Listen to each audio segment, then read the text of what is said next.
She served ethical societies in Chicago, Northern Virginia, and Brooklyn. She continues to serve as the leader at Brooklyn and at Riverdale Yonkers, where she began in March of 2015. Jone was raised in the Midwest and is a third-generation humanist. Not many of us can say that. Before turning to congressional leadership as a profession, Jone managed information technology education departments for several Fortune 500 companies.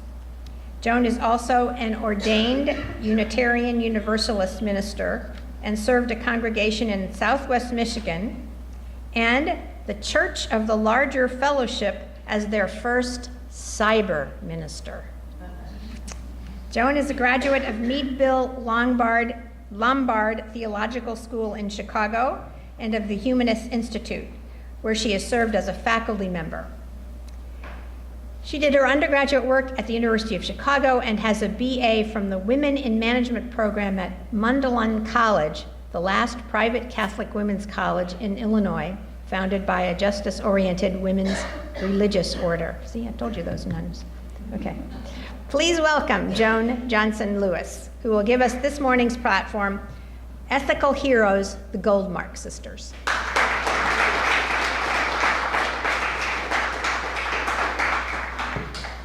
So I'm thinking we should do a quiz at the end of how many of the organizations mentioned in these first two categories in the back of your program I mentioned today. So we'll see. Now I'm using a new method of speaking which requires technology, so we're going to see how it works.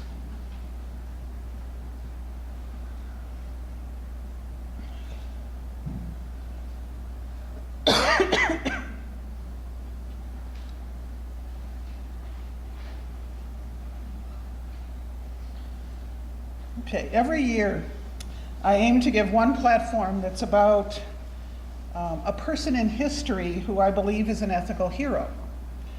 You know, ethical culture has no sacred scriptures or divine origin story. As a community, we focus on human worth and human connection as the central ideals and values.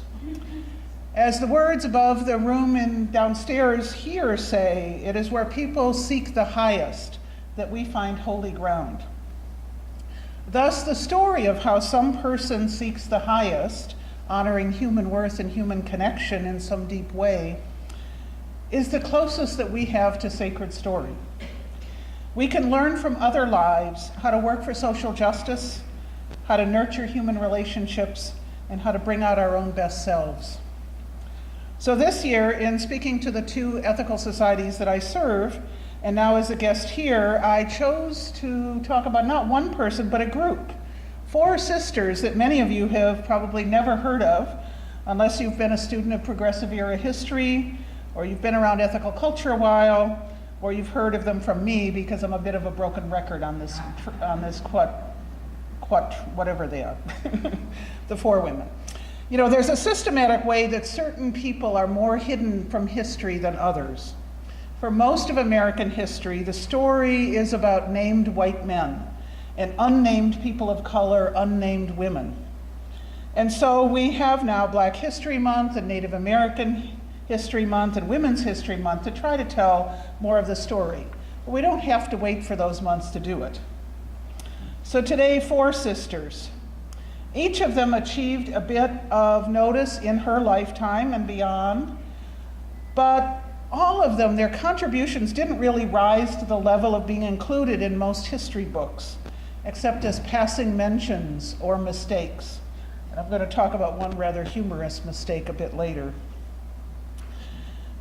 In this family, there were actually 11 Goldmark siblings. The 4 sisters weren't the only accomplished Goldmarks. So let me give you a little background on the Goldmarks. Their father was Dr. Jacob Joseph Goldmark, known as Joseph. He was born in 1819 in what was then part of Austria and is now part of Hungary. Like some other members of the Goldmark family, he is buried in Greenwood Cemetery in Brooklyn. His tombstone notes, member of the First Constitutional Parliament of Austria. And then it has the quote, "One whose voice rouses nations." One whose voice rouses nations. Someone with that quote ought to be known to us. I'm curious, how many of you know Joseph Goldmark's history? You know, he's another forgotten person. So let's go back for a minute to 1848. In that year, in many European nations and colonies, reformers and revolutionaries agitated for more civil freedoms and for political inclusion, ranging from peaceful reforms to armed revolutions. Great Britain, Germany, Poland, Ireland, Brazil, Denmark, Sicily, Italy, Switzerland. It was called the Spring of Nations. So ask yourself why you probably didn't hear about this in your history class. Dr. Joseph Goldmark was a physician and chemist, and he was part of the Austrian revolutions. Those revolutions that were nationalistic, seeking independence for various groups like Hungarians and Serbs, was part of it. But those revolutions were also liberal or socialist revolutions, opposing the reactionary politics of the Habsburg Empire. Joseph's mother had died when he was 3. Joseph lived with his maternal grandparents for the next 8 years in what is now Poland. And then Joseph returned to his father's home for what we'd call middle school. He went on to graduate from the University of Vienna with a degree in philosophy.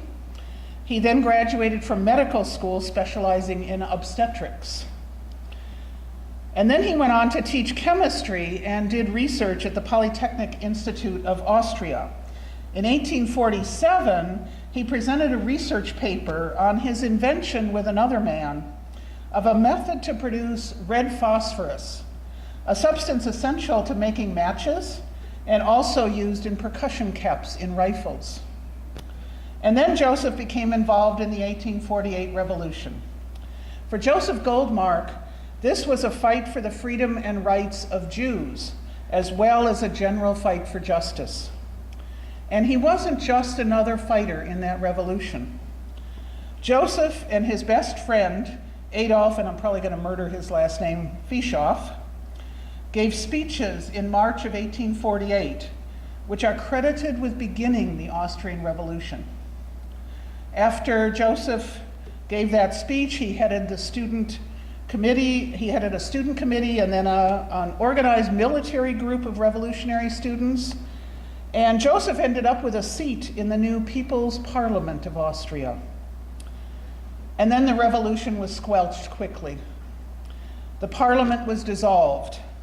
Dr. Goldmark was among those sentenced to death for taking part in the revolution. He escaped, and like many others in Central Europe at that time, he emigrated to America. So a little more back history of the Goldmark sisters, and I'm going to murder another name here, I'm sure. Another family that emigrated, fleeing after revolution and the ensuing repression, was the Whaley family from Prague, now in the Czech Republic, but then part of the Austrian Empire and part of the revolution. Gottlieb Wiley was an importer of dyes for use in printing cotton goods. In May of 1849, 26 members of that family left Hamburg for the United States. In America, their eldest daughter, Regina, married Joseph Goldmark. The family settled in Brooklyn, New York. Now remember that Dr. Joseph Goldmark, as a physician and chemist in his youth in Hungary, had with another man discovered red phosphorus. In America, Joseph founded a company to produce this red phosphorus called Goldmark and Conried. Red phosphorus became a key ingredient in munitions during the American Civil War. Dr. Goldmark took out several patents, and the Goldmark family became quite wealthy, producing cartridges that were used primarily by the Union Army. In Wikipedia's short biography of Joseph, you'll find only 4 of his 11 children listed. Those are the 4 daughters that are the subject of my talk today, because those are the 4 who are most well known: Helen, Pauline, Alice, and Josephine. But there were 11 children. Henry was the eldest, He became the chief engineer building the locks on the Panama Canal. Helen was the most famous, it turns out, but mostly for marrying Felix Adler. So yes, the family had a direct tie to ethical culture. Then there was also Christine, Angelica, Amelia, Emily, Susan, Alice, Charles, Clara, Pauline, and Josephine. There were some others who were famous in the extended family. Dr. Goldmark's half-brother, Karl, remained in Austria, where he was a noted composer.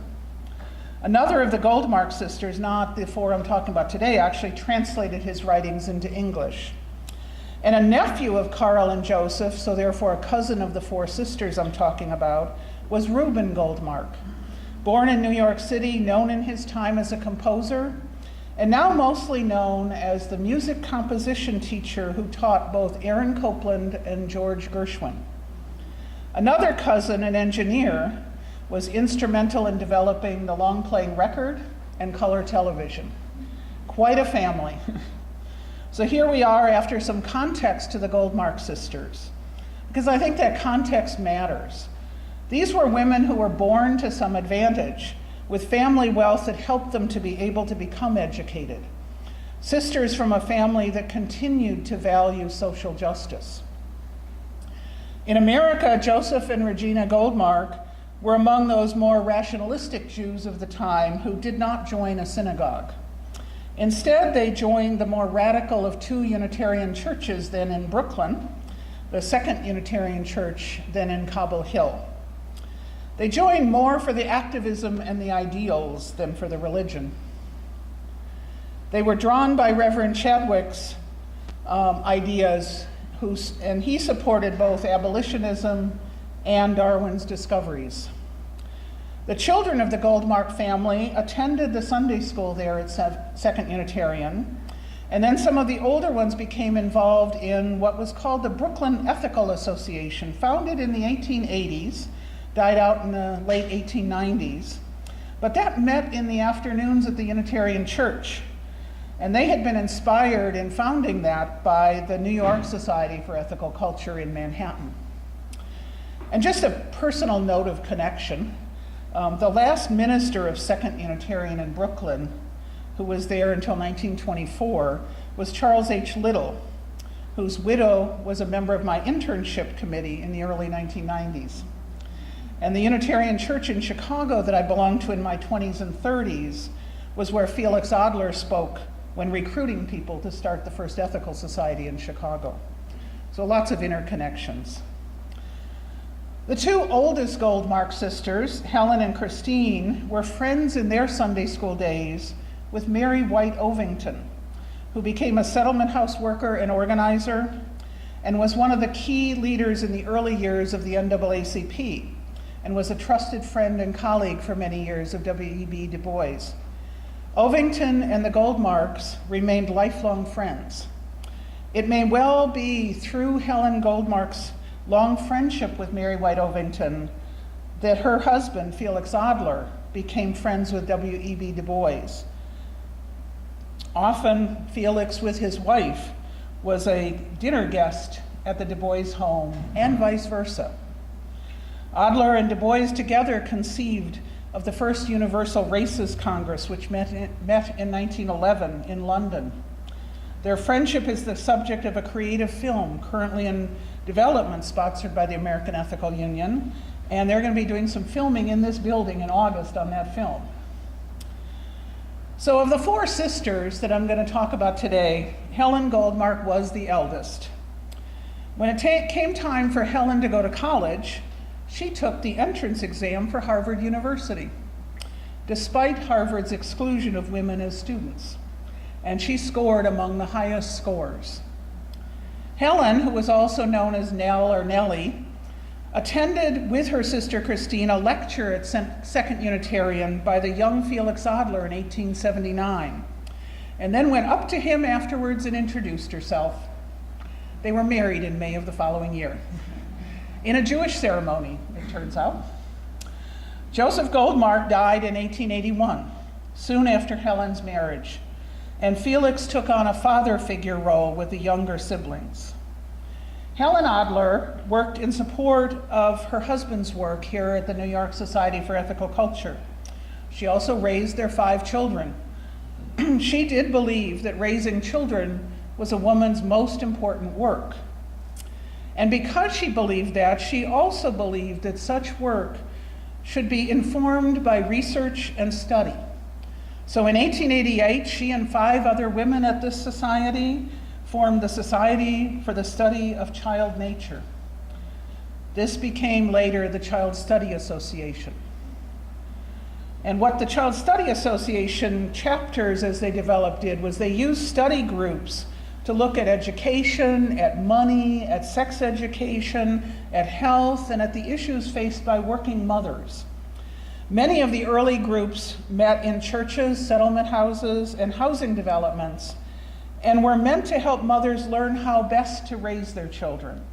Eventually, these groups especially were among those mothers who were in poverty or who were new immigrants.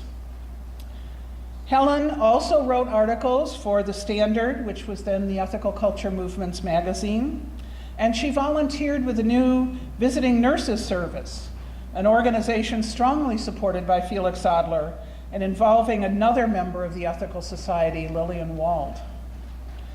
Mrs. Felix Adler, which is how Helen consistently referred to herself in public, worked at one point with a physician in New York City to develop ways to bottle milk more safely, and thus significantly cut the infant death rate in the city for children of working mothers. She often did research for her husband's projects, and we know from his letters that he often ran his platform lectures past her first for comments and editing. She was hostess for the many parties where they entertained guests.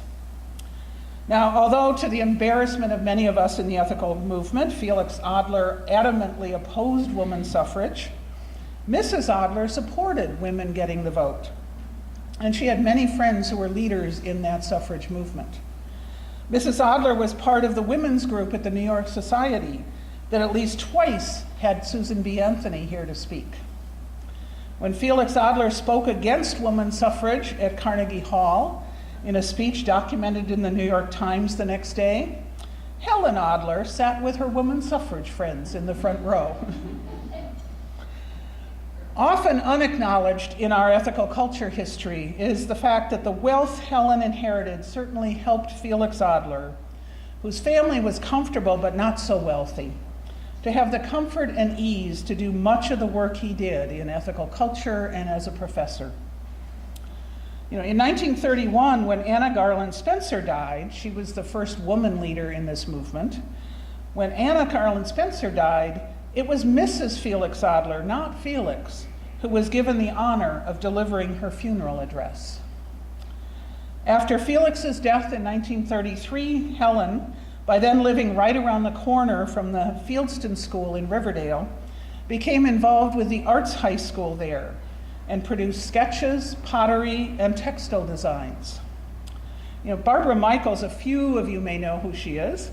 She was a longtime and founding member of the Riverdale Yonkers Society, and also a member in Northern Westchester, and a member, I'm told, here at the New York Society. And she asked me to pass along her story of meeting Helen Adler there at Fieldston. Mrs. Adler was frequently making clay sculptures in the pottery studio when Barbara took classes at the high school. Barbara says that Mrs. Adler did not work at the potter's wheel, but worked on her sculptures simply by hand.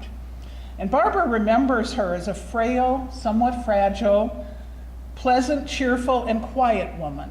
She used the word mouse-like, and she said she was often, quote, squeezing between us students, trying not to be in the way. Mrs. Adler didn't teach at Fieldston, although some biographical material says she did, but she worked on her own art projects there. One of her daughters did teach at Fieldston briefly. Helen Adler, Mrs. Felix Adler, died in 1948, age 89, 15 years after her husband had died.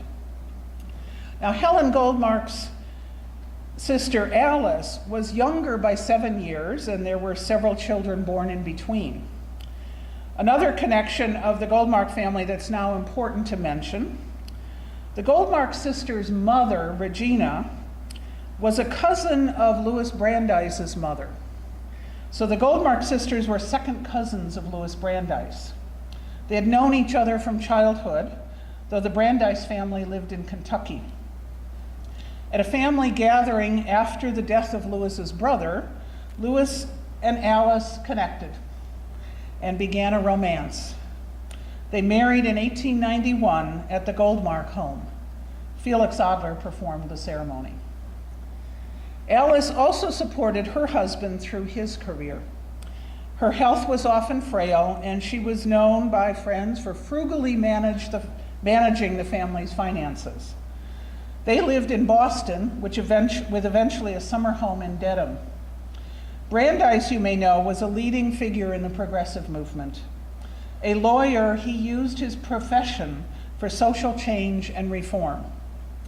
He worked to oppose J.P. Morgan's takeover of the New England railroads. He took several cases in support of the early conservation movement. And he worked often for the rights of working people and the poor and against political corruption. He opposed monopolies and big corporations. One of his quotes about such concentration was that it was, quote, neither inevitable nor desirable. In 1908, Brandeis took on a case representing the state of Oregon, which had passed a law limiting the hours that women could work.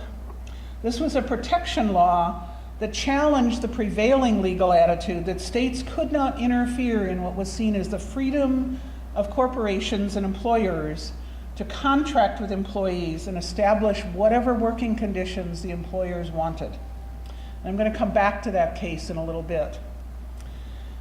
But back to Alice, Mrs. Brandeis. She was also active with settlement houses. A friend of hers from that activity was Mary Parker Follett, who used meetings of women reflecting on their settlement house work, and meetings that included Alice, to develop her theory of power over versus power with, and who became a leading management expert of what was then considered the People's School of Management as opposed to the Efficiency School of Management. After her husband became a Supreme Court justice and they moved to Washington, D.C., Alice Goldmark Brandeis hosted many gatherings for liberal and radical politicians. She took part in the campaign defending anarchists Sacco and Vanzetti. She actively campaigned for Robert La Follette as a third-party progressive candidate in 1924. As World War II approached, she was a public critic of American policy towards Jews and Palestine. So Alice, like her older sister Helen, was primarily a supporter of her husband, but she also became involved in projects and activism of her own. Now, Pauline and Josephine were the two youngest of the 11 Goldmark siblings. 10 and 13 when their father died. Felix Adler actually was their father figure through most of their childhood. Neither Pauline nor Josephine ever married. Both of them became part of the larger progressive movement. Both became associated with the National Consumers League, or NCL, which at its inception fought for both consumer and worker rights, and especially for the rights of working women. It was associated with the movement to establish a 10-hour day for workers and to establish minimum wages, both of which were actually attacks on the prevailing attitude of the Supreme Court that any interference with corporations and their contracts with employees was unconstitutional.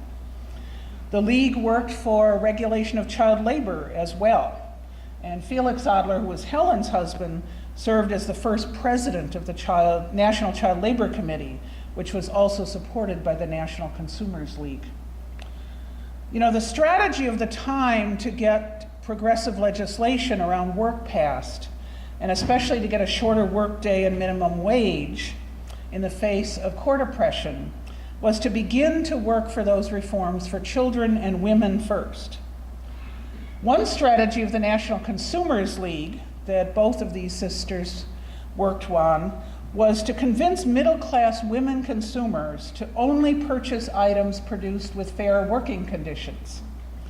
Labels in clothing verified that the factory used to produce the item complied with wage and working condition standards. Another name associated with the National Consumers League was Florence Kelly. She was also active in this ethical society, and you'll hear more about her in a bit.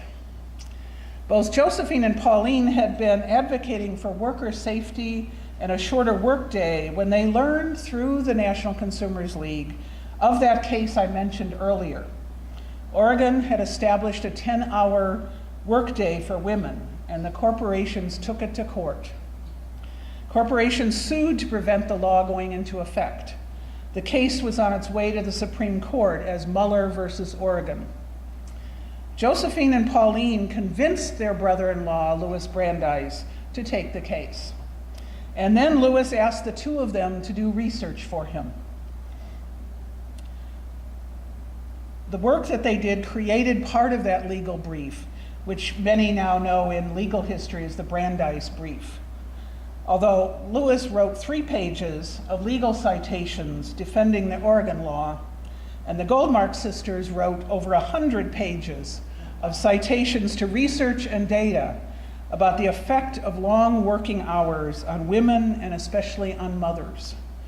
Brandeis and his sisters-in-law in this case actually prevailed. It was the first Supreme Court decision that accepted social, historical, and scientific data in addition to legal citations, and was thus a landmark decision for that reason. That laid the groundwork for later cases that also used social history, such as Brown versus Board of Education and Roe v. Wade. Muller versus Oregon was also a landmark decision for affirming the state of Oregon's right to limit working hours and thus limit corporate power. The role of the Goldmark sisters, Pauline and Josephine, was so substantial in that brief that one of the reference books on legal decisions that describes the case refers to Josephine as Justice Goldmark. Both Pauline and Josephine made their mark in social justice work primarily as solid researchers. Pauline became Associate Director of the Bureau of Social Research of the New York School of Philanthropy, and that School of Philanthropy is now known as the Columbia University School of Social Work. She also served on the New York State Department of Labor's Industrial Board, managing enforcement of labor laws, as well as researching to see what new laws might be justified. In 1911, when the Triangle Shirtwaist Factory fire took the lives of many people, most of them women and immigrants, Pauline Goldmark was on the investigating commission and wrote 2 of the reports which led to legal reforms of factory conditions. Pauline worked for the U.S. Railroad Administration, supervising over 100,000 women workers. She worked for several other organizations as well, researching issues of health related to working women. Now, Pauline was also a confidant and friend of William James and a frequent correspondent of his. From those letters, we learned that a young Pauline was a hiker who loved the out of doors. She met William James, who was summering in the Adirondacks when she was 24. He was 54 and married. He seems to have developed what's referred to in all the literature as a chaste romantic friendship with Pauline, documented in several biographies of James from 2006 and 2007. We do know that besides her books on research topics, she also compiled a book of poetry to be read at the campfire. I managed to find a copy of that used some years ago. Most of the poems were of the more formal style that was popular 100 years ago, and about a quarter of the poems in this book are not in English. They're German, Latin, French, etc. I imagine that those poems were likely read around the campfires in the summer on vacations with the Goldmarks, with Felix Adler and Louis Brandeis often in attendance, and sometimes William James and Florence Kelly there as well. And that brings me to Josephine Goldmark, who I admit is my favorite of the sisters to learn about. She graduated from Bryn Mawr. By the time she grew up, women's colleges were much easier to get into than with Helen's time. And she then went to volunteer with the National Consumers League. She, like her sister Pauline, was mainly a researcher, writing technical studies about labor laws, child labor laws, women's health and safety in the workplace. She was, as I mentioned, one of the key researchers and writers of the Brandeis Brief, a turning point in American legal history. Josephine was also part of the investigation of the Triangle Shirtwaist Factory fire and followed her sister Pauline in heading up the women's service section of the U.S. Railroad Administration, where they were responsible for 100,000 working women. Josephine Goldmark became focused in later life more on nursing education and was at one time head of the New York Visiting Nurses Service, which I mentioned earlier was founded by Lillian Wald and in which Helen Goldmark was an early volunteer. Josephine's nursing research affected the curriculum of nursing schools of the time. Josephine also later wrote a book about her family's political involvement in the Prague and Vienna revolutions of 1848 and about their subsequent emigration. Another of her books, which is not often known or read, examined how Denmark used government intervention in service of democracy. Josephine was working on a biography of Florence Kelley when she died. It was later edited and published as Impatient Crusader. Both Pauline and Josephine are known more for their own accomplishments rather than, like Helen and Alice, mostly known for supporting their husbands. I said earlier that Pauline and Josephine never married, but it's not like they didn't have relationships. Pauline had that lengthy platonic romantic relationship with William James. Josephine had a long-time committed relationship with Florence Kelley, the head of the National Consumers League. Josephine and Florence lived in what was then called a companionate marriage. We today would recognize it as a committed same-sex partnership. So there you have the four sisters, two who were crucially important in legal history, all four of whom were involved in social justice work and particularly in trying to apply research methods to make for better social reforms and social justice. All were part of the larger circle, working for progressive reforms, from labor rights to racial justice. All four supported extending the vote to women and were willing to be publicly identified with that stand, even though one of them had a husband who was quite publicly opposed. Ethical heroes, individuals who stood up for social justice and the rights of those most deprived in their time of rights. And individuals who also remind us of the power of human connection to fuel the work of social justice and personal ethics.